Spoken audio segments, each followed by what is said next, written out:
Good morning class first. आज मैं आप लोगों को हिंदी फर्स्ट पाठ 18 पीलू गुब्बारा कहानी पढ़ाने जा रही हूँ। गली में गुब्बारे वाला था। फैनी ने उसकी आवाज़ सुनी और दौड़कर बाहर आई। एक गुब्बारे वाला गली से गुजर रहा था तो फैनी नाम की एक बच्ची अपने घर से गुब्बारे वाले की आवाज़ सुन करके बाहर आई। गुब्बारे वाले के पास कई गुब्बारे थे, 2 लाल, एक पीला, एक नीला और एक अन्य कई सारे।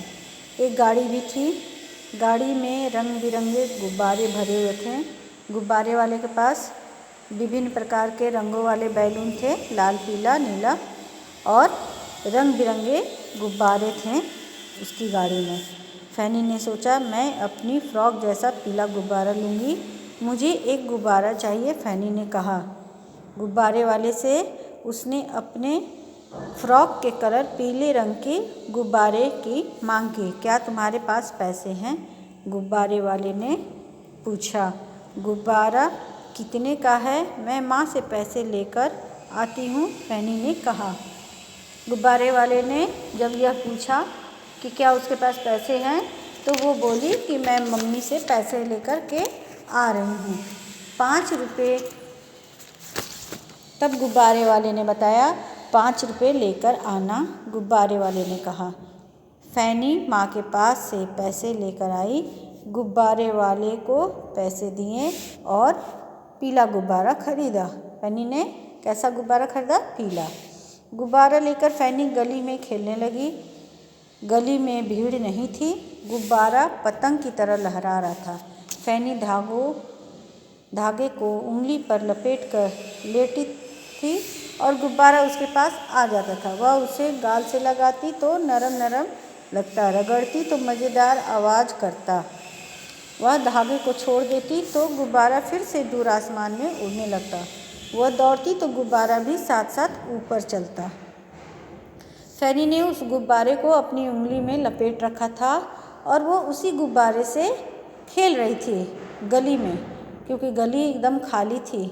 और कभी वो हाथों से गुब्बारे को छूती, कभी अपने गालों पे रगड़ती और कभी उसे छोड़ देती हवा में उड़ने के लिए और उसके पीछे पीछे भागती। गली में खेलना फैनी को अच्छा लगता था। खेल में बड़ा मज़ा आ रहा था। फैनी देर तक खेलती रही। गुब्बारा उसका दोस्त बन गया। उसने गुब्बारे का नाम पीलू रख दिया।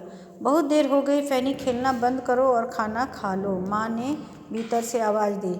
जब बहुत देर हो गई तो माँ ने घर के अंदर से आवाज़ दिया कि फैनी, अब गुब्बारे के साथ खेलना बंद करो और अंदर आके खाना खा लो। फैनी को भी भूख लगी थी। आती हूँ माँ, फैनी ने जवाब दिया। लेकिन वो गुब्बारे के साथ खाना कैसे खाएगी? फैनी ने सोचा। उसने गुब्बारे के धागे को दरवाजे की कुंडी से बांध दिया। गुब्बारे हाथ में बंधे हुए थे उंगलियों में, इसलिए फैनी खाना नहीं खा पाएगी। यह सोच करके फैनी ने दरवाजे की कुंडी में उस गुब्बारे को बांध दिया। मैं खाना खा लूँ, तब तक तुम यहीं रहना, बाद में हम दोनों मिलकर फिर खेलेंगे, फैनी ने गुब्बारे से कहा। और फैनी ने गुब्बारे से कहा कि खाना खा के आएगी तो वो गुब्बारे के साथ खेलेगी। शायद फैनी गुब्बारे को ठीक से बांध नहीं पाई, धागा खुल गया और गुब्बारा आसमान में उड़ गया। फैनी उसको पकड़ने के लिए दौड़ी पर वह ऊपर जा चुका था। फैनी धागा नहीं पकड़ पाई, उसकी आंखों में आंसू आ गए, वह रोने लगी। माँ ने कहा, रो मत, कल नया गुब्बारा ले लेना।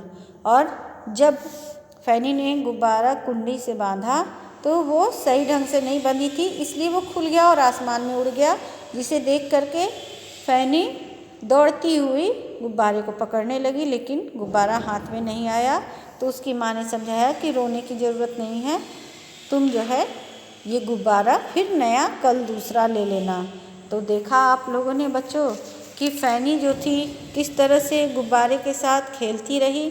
अब आप लोग जो है कभी गली में गुब्बारे उड़ने के लिए आए तो आप भी खरीद के खेल सकते हैं, लेकिन उससे पहले आप लोगों को हिंदी फर्स्ट की कॉपी में पाठ डेकोरेट करना है। डेकोरेट करने के बाद कठिन शब्द लिखना है, शब्द अर्थ लिखना है और प्रश्न उत्तर और एक्सरसाइज मैं आप लोगों को भेज रही हूँ। ठीक है।